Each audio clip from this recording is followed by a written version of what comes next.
हवेली के नीचे का वो विशाल तहखाना कुछ और ही दुनिया था। चारों ओर जंग लगे लोहे की जंजीरें, हड्डियों के ढेर, धुंध जैसा धुआं और बीच में वो भयानक पिंजरा जिसके अंदर सिया बैठी थी। हल्की रोशनी सिर्फ जलते हुए काले लाल रंग के अग्निकुंड से आ रही थी, जो जमीन में खोदे विशाल काले चक्र के बीच था। आर्यन उस पिंजरे को पकड़े खड़ा था, जोर लगाकर हिलाता हुआ, चीखते हुए, पर पिंजरा उसकी ताकत से भी हिल नहीं रहा था। सिया ने कांपती आवाज में कहा, आर्यन, हवेली भावनाओं पर चलती है। तुम जितना चिल्लाओगे, ये उतनी मजबूत होती जाएगी। आर्यन टूटा, थका हुआ सा वहां बैठने के लिए झुक गया, पर बैठा नहीं, घुटनों पर खड़ा रहा। उसकी सांसें तेज थी और दिल तेजी से धड़क रहा था। अचानक हवेली की दीवारें थरथराई, जैसे किसी ने पहाड़ को हिला दिया हो। काले धुएं का भंवर उठा और उसी में से विराज प्रकट हुआ, जैसे आधा इंसान आधा अंधकार। चेहरे पर भयानक मुस्कान, बाल हवा में उड़े जैसे आग की लपटें और आंखों में सिर्फ खून की प्यास। और वह बोला कि रक्त वचन का वक्त आ गया है। उसकी आवाज़ें जैसे हजार मृतकों के गले से निकल रही हो, भारी, खुरदुरी और जलती हुई। आर्यन ने दहाड़ते हुए कहा, सिया को छोड़ दो। विराज ने मुस्कुराते हुए कहा, प्रेम मीठा होता है, पर खून खट्टा, और हवेली को खट्टा स्वाद पसंद है। सिया चिल्लाई और बोली, नहीं आर्यन, ये तुम्हें मार देगा। विराज ने हाथ उठाया और एक लंबी तलवार जैसी नुकीली लाल अग्नि हवा में बनी। विराज ने कहा, एक सौदा, एक शर्त। तुम्हारा खून इस वेदी पर गिरेगा, इतना कि हवेली संतुष्ट हो जाए, और बदले में सिया तुम्हें लौट जाएगी। आर्यन ने शांत आवाज में कहा, अगर मैं मर गया तो? विराज की आंखें चमक उठी और बोला, मृत्यु? काश इतना आसान होता। तुम मरोगे नहीं, बल्कि जिंदा रहते हुए अमर कैद बन जाओगे। तुम्हारा शरीर हवा में, आत्मा हवेली में, और तुम्हारी आंखों से तुम सिया की हर सांस देखोगे, पर छू नहीं पाओगे। सिया रो पड़ी और बोली, आर्यन प्लीज मत मानो। आर्यन ने उसकी ओर देखा गहराई से, जैसे पूरी दुनिया वही हो, और बोला, मेरे पास चुनने को क्या है, तुम या मौत? पिंजरे के बीच लोहे की सलाखों पर आर्यन ने हाथ बढ़ाया। सिया ने भी हाथ बढ़ाया। उंगलियां छू गई। आर्यन बोला, सिया, मैंने कभी किसी से प्यार नहीं किया। मुझे हमेशा डर था कि मुझे कोई छोड़ देगा या मैं अकेला रह जाऊंगा। लेकिन जब तुम मिली, पहली बार लगा कि जिंदगी डर से बड़ी है। सिया की आंखों से आंसू बहने लगे, हर बूंद जैसे आग पर गिरती हो। और आज भी मैं सिर्फ एक चीज से डरता हूँ, तुम्हें खोने से। सिया फुसफुसाई, मैं भी तुमसे प्यार करती हूँ आर्यन, पर ये प्यार मौत के साथ नहीं जीत सकता। आर्यन आगे बढ़ गया, अग्निकुंड के पास जहां वेदी चमक रही थी। वह घुटने टेक कर बैठ गया। विराट ने अग्नि से जलती हुई तलवार उसके हाथ में दी। उस क्षण तेज हवाओं का शोर बंद हो गया। दूर की चीखें मौन हो गई। दुनिया कुछ सेकंड रोकी गई। सिया चीख उठी और बोली, आर्यन मत करो। आर्यन ने उसकी ओर देखा और तलवार अपने हाथ पर रख दी। धीरे धीरे उसने अपनी हथेली चीर दी। गहरा लाल खून वेदी पर गिरने लगा। अचानक हवेली कांप उठी, जैसे किसी दानों को झटका लगा हो। जंजीरें हवा में घूमने लगी, दीवारें फटने लगीं, और नीचे की जमीन से लाल काली आग निकलने लगी। हवेली चीखने लगी, हजारों चीखों जैसी आवाज। विराट चिल्लाया, बस नहीं, ये खून मेरे लिए नहीं बह रहा। आर्यन की आंखें चमक उठी और बोला, ये खून प्यार के लिए है, और प्यार तुम्हारे तंत्र से बड़ा है। विराज पागल होकर दहाड़ा, नहीं, प्यार डर से छोटा होता है, प्यार हमेशा हारता है। लेकिन तभी सिया ने पिंजरे की सलाखें पकड़ ली और पूरी ताकत से चिल्लाई, नहीं, प्यार तभी हारता है जब भाग जाता है, और आज हम भागेंगे नहीं। आर्यन ने अपने खून से भरी हथेली पिंजरे की सलाखों पर रखी। अचानक सारा पिंजरा सफेद रोशनी में चमक उठा। लोहे की छड़ें धीरे धीरे पिघलने लगीं, जैसे मोम गर्मी से। कब्र खाने की दीवार पर सभी मृत आत्माएं चीखते हुए बाहर उड़ने लगी, खून के धुएं की तरह। हवेली भय से कांप उठी और पिंजरा गड़गड़ाहट के साथ टूट गया। सिया आजाद हो गई। यह देखकर विराज दहाड़ कर बोला, यह खत्म नहीं हुआ है, आखिर चक्र बाकी है। अगली रात पूर्ण ग्रहण की रात, या तुम दोनों मरोगे या हवेली। उसका शरीर लाल आग में जलने लगा, पर पिघला नहीं। उसकी आंखें चमकती रही और वह धुएं में गायब हो गया। सिया रोते हुए आर्यन के सीने से लगी, दोनों थके हुए, टूटे हुए पर जिंदा। आर्यन ने उसके माथे को चूमा और पूछा, तुम सुरक्षित हो? सिया ने फुसफुसाया, अभी नहीं, आखिरी रात बाकी है। तभी हवेली की दीवार पर रक्त से लिखा उभरता है, या प्यार जीतेगा या हवेली। आसमान पर बादल थे, लेकिन उनमें एक अजीब सा दबाव था, जैसे किसी बहुत बड़े तूफान से पहले का सन्नाटा। हवेली के ऊपरी मीनार पर एक टूटा हुआ झंडा हवा में फड़फड़ा रहा था। चंद्रमा धीरे धीरे बादलों से निकल रहा था। आज पूर्ण चंद्रग्रहण की रात थी। हवेली के अंदर एक कमरे में फर्श पर आर्यन बैठा था। हवेली पर पिछली रात की कट का निशान, उसके आसपास सूखे खून का हल्का सा दाग, आंखों में थकान, और सामने बैठी थी सिया, जिसके चेहरे पर डर कम संकल्प ज्यादा था। दीवार पर पुरानी घड़ी ने 12 बार घंटी बजाई। आधी रात। सिया ने धीमी आवाज में कहा कि वो वापस आएगा। आर्यन ने उसकी ओर देखा और पूछा, विराज? सिया ने कहा, हाँ, आज उसकी सबसे बड़ी रात है। अगर आज हमने हार मान ली तो हवेली हमेशा के लिए जिंदा रहेगी। कमरे के कोने से एक पुरानी लकड़ी की अलमारी चरमरा के खुली। अलमारी के अंदर पुरानी चीजें, बक्से, कपड़े और एक डब्बा। ये वही कमरा था जिसे कभी रानी वसुधा ने अपना पर्सनल कक्ष कहा था।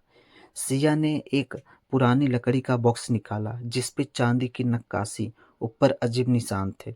उसने कहा कि ये मेरी माँ की पर्सनल पेटी थी, जिसे विराज कभी खोल नहीं पाया था। आर्यन ने पूछा, क्यों? सिया बोली, क्योंकि यह तंत्र से नहीं, प्रेम से बंद की गई थी। उसने धीरे से उसे खोला। अंदर था फीका पड़ा हुआ लाल कपड़ा, जिस पर सुनहरे धागों से एक पंक्ति कढ़ी हुई थी, भय से नहीं, प्रेम प्रेम से तोड़ना। और साथ में एक छोटी सी चांदी की चाबी और एक कागज। कागज पर लिखा था वसुधा की लिखावट में, ये हवेली डर पर चलती है। जब तक कोई अपने सबसे गहरे डर से भागेगा, विराज जिंदा रहेगा। जब दो खून बिना डर, बिना स्वार्थ के एक साथ खड़े होंगे, तब यह श्राप टूटेगा। किसी की बलि से नहीं, किसी की कुर्बानी छोड़ने से। आर्यन धीरे धीरे पढ़ते हुए रुका। सिया ने पूछा कि बलि और कुर्बानी छोड़ना, ये दो बातें अलग अलग है। आर्यन बोला, हाँ, बलि मतलब खुद को मिटाना, और कुर्बानी छोड़ना मतलब अपने अहंकार और डर को छोड़ना। खिड़की के बाहर बिजली चमकी। आसमान काला हो रहा था और चांद पर धीरे धीरे छाया चढ़ने लगी थी। चंद्र ग्रहण शुरू हो गया। एक पुरानी सीढ़ी हवेली के पिछली ओर मीनार की तरफ जाती थी। इस मीनार के बारे में कहा जाता था कि यहीं से हवेली सांस लेती है। सिया और आर्यन ने वहीं जाने का फैसला किया। रास्ते में हवेली ने अपना खेल शुरू कर दिया। गलियारों में उनके बचपन की आवाजें, सिया की माँ की चीखें, आर्यन के अकेले पल की गूंज आ रही थी। तुम अकेले हो? तुम्हें कोई नहीं चाहिए था? तुम किसी के लायक नहीं। आर्यन रुका, धड़कन तेज, पसीना माथे पर उभरा। सिया ने उसका हाथ पकड़ा और बोली, ये सब झूठ है। ये हवेली तुम्हारे दिमाग से खेल रही है। आर्यन ने पूछा, तुम्हें भी सुनाई दे रहा है? सिया बोली, हाँ, ये मेरे लिए कहती है कि तुमने अपनी माँ को मरने दिया। तुम श्राप हो। तुम जहाँ जाओगी मौत जाएगी। ये कहते हुए सिया की आंखों में आंसू भर आए। हवेली की फुसफुसाहटें और तेज हो गई। आर्यन ने दोनों कान बंद कर लिए, लेकिन आवाजें दिमाग के अंदर गूंजती रही।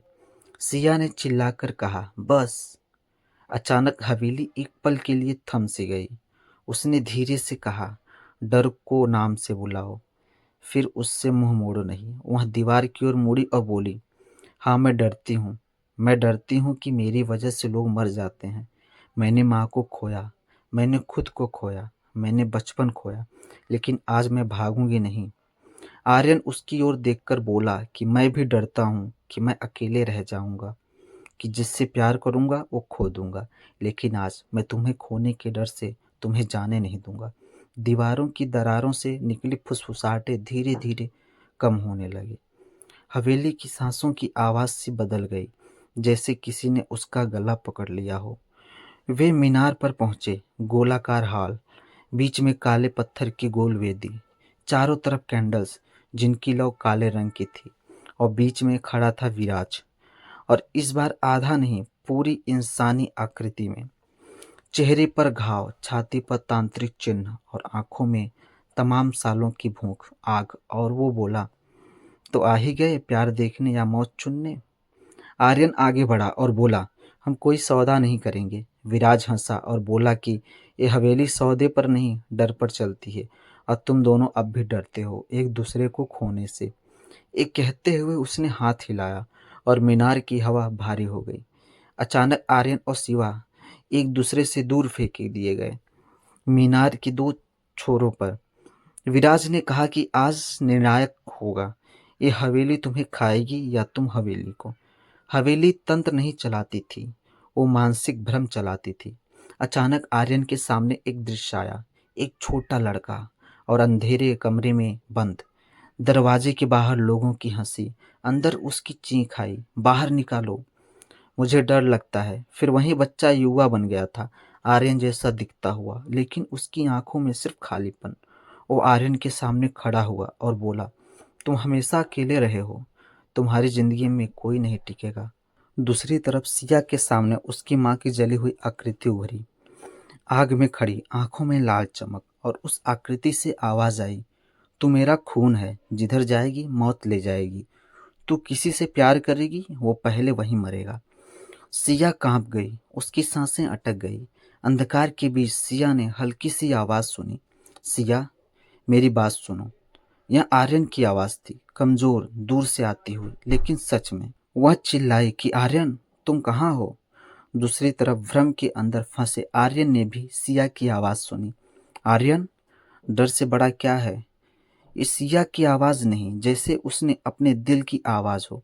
उसने आंखें बंद की और उसके होठों से निकला, प्यार। डर इंसान को खुद से दूर करता है, प्यार खुद के पास लाता है। डर हमें भागने पर मजबूत करता है, प्यार रुकने पर। यह बोलते उसने जोर से चिल्लाया, सिया, मैं यहाँ हूँ, भ्रम में नहीं, तुम्हारे साथ। उसी पल उसके सामने मौजूद भ्रम की आकृति वाला बच्चा, अंधेरा कमरा, सब भस्म हो गया। उधर सिया ने सीना ठोकते हुए कहा कि तुम मेरी माँ नहीं हो, तुम सिर्फ मेरे पछतावे का चेहरा हो। माँ मुझे छोड़े बिना नहीं गई थी, उन्हें हवेली ने छीना था, और आज मैं हवेली को ही खत्म करूंगी। जब उसने ये कहा तब जली हुई आकृति काले धुएं में बदल गई। अब दोनों फिर से मीनार के बीच आ खड़े हुए, थके टूटे पर जागे हुए। विराज की आंखों में इस बार थोड़ी बेचैनी थी। वह बोला, तो तुमने अपने डर को पहचान लिया, पर अभी भी तुम मेरे हो। तुम्हारा खून, तुम्हारी वंशावली, सब मेरे ऐसे ही हैं। सिया ने आगे बढ़कर रानी वसुधा की चांदी की चाबी निकाली और मीनार के बीच बने काले पत्थर के गोले में एक छोटी सी दरार लगा दी। विराज चीख कर बोला कि ये क्या कर रही हो? सिया का चेहरा शांत था और वह बोली, माँ ने हवेली को तंत्र से नहीं प्रेम से बांधा था। आज उसी प्रेम से हम इसे खोलेंगे, तोड़ने के लिए, न कि चलाने के लिए। आर्यन ने अपनी हथेली की सूखी कट फिर से चीर दी। खून टपका उस चांदी की चाबी पर। सिया ने अपनी आंख से आंसू लिया, वहीं खून पर गिराया। खून और आंसू मिलकर एक अजीब सी हल्की सफेद रोशनी में बदल गए। विराज ने चीखकर मंत्र पढ़ना शुरू किया, क्षुधा रक्त भय जीव। कमरा लाल हो गया, हवेली कांपने लगी, पर बीच का सफेद पत्थर चमकने लगा। चंद्रमा अब पूरी तरह ग्रहण में था, आकाश लाल काला, हवा भारी, चारों तरफ से भयानक ऊर्जा। मीनार की दीवारें फटने लगी, जैसे कोई अंदर से बाहर निकलना चाहता हो। विराज हवा में उछलकर उनके बीच आ गया और बोला, तुम नहीं जीत सकते, ये हवेली मेरी साम्राज्य है। आर्यन और सिया एक दूसरे के हाथ पकड़कर काले पत्थर के गोले के बीच खड़े हो गए। आर्यन ने कहा कि यह हवेली डर का साम्राज्य है और आज से डर का अंत है। सिया ने इसके आगे जोड़ के बोली, हम तुम्हें नहीं मार रहे हैं, हम तुम्हें छोड़ रहे हैं। विराज रुका, जैसे उसने ये शब्द पहले कभी नहीं सुने हो, और बोला, छोड़? मुझे बंद रखोगे नहीं, मुझे कैद करोगे नहीं? आर्यन बोला, नहीं, तुम्हें बांधने से तुम और ताकतवर बनोगे, और हम तुम्हें किसी भी डर के जरिए फिर से जिंदा होने का मौका नहीं देंगे, क्योंकि आज से हम डर के जीने वाले लोग नहीं रहे।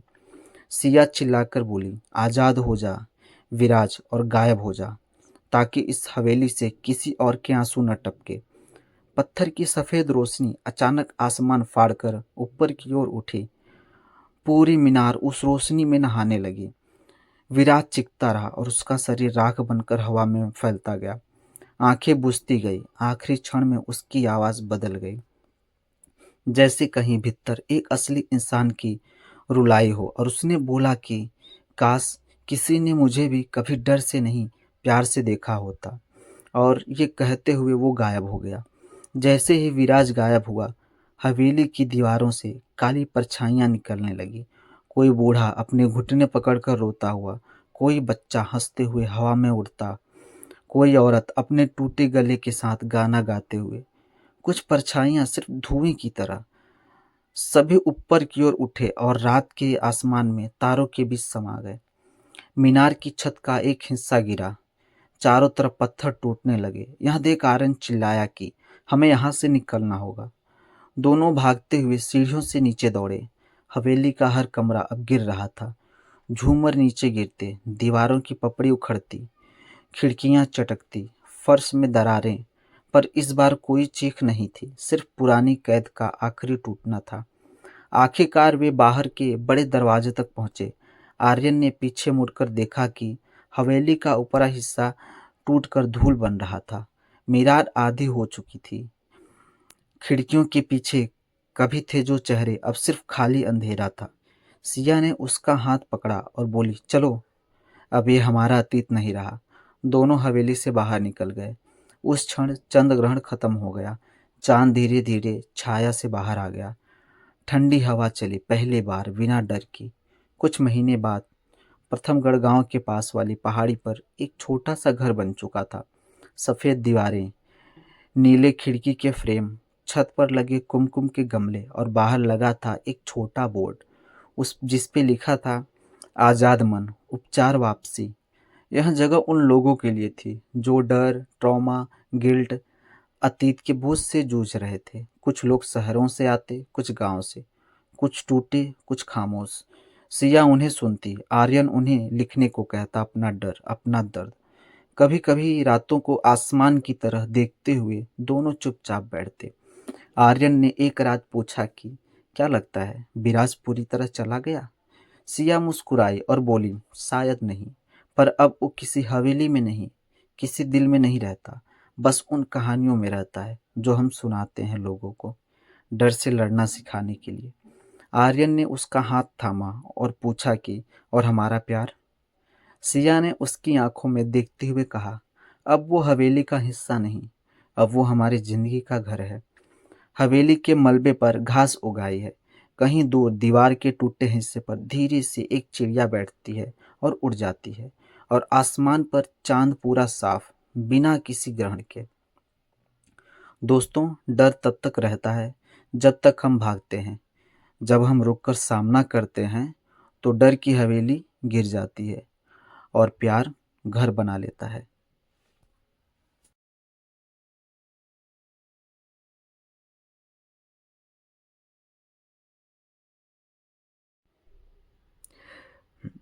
कहानी यहीं समाप्त होती है।